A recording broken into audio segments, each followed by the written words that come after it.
In the short, A Failure That Leads to Success, I mentioned a failed attempt at communication in Korean. That failure is important. Without it, I wouldn't have had the success that followed.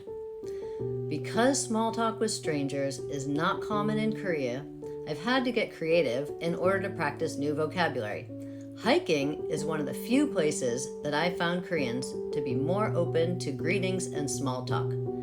After my failed attempt to tell an AJUSSHI, that's middle-aged man in Korean, that I was not looking at the army post and was bird watching, I decided to learn the word for woodpecker in Korean so that the next time it happened, I would be prepared.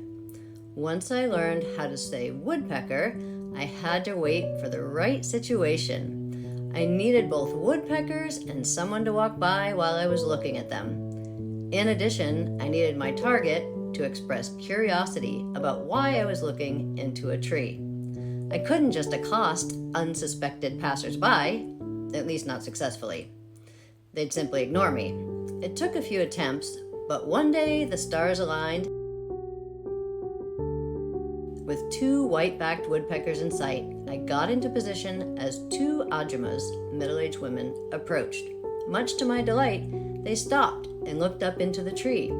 I delivered my line, "Doktakuri soyo," which I remembered using the English word doctor because it sounds similar.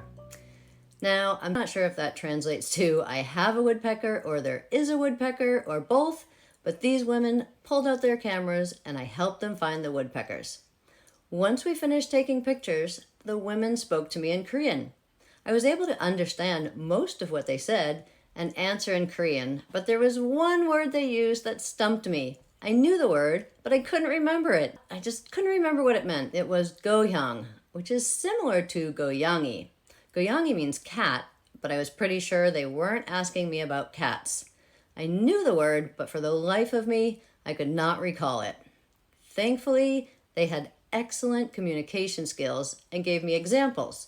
Australia, the UK, finally I understood and could answer, "저는 미국 사람입니다." I'm American. I had been listening for nada, which means country, but with the help of their examples, I was able to continue the conversation. What happened next is something that's incredibly useful when learning a language, and it's something anyone can do. After we said goodbye, I kept replaying the word gohyang in my mind, trying to remember what it meant. And this is the value of using the language you're learning. These experiences and interactions make vocabulary stick in your mind more effectively.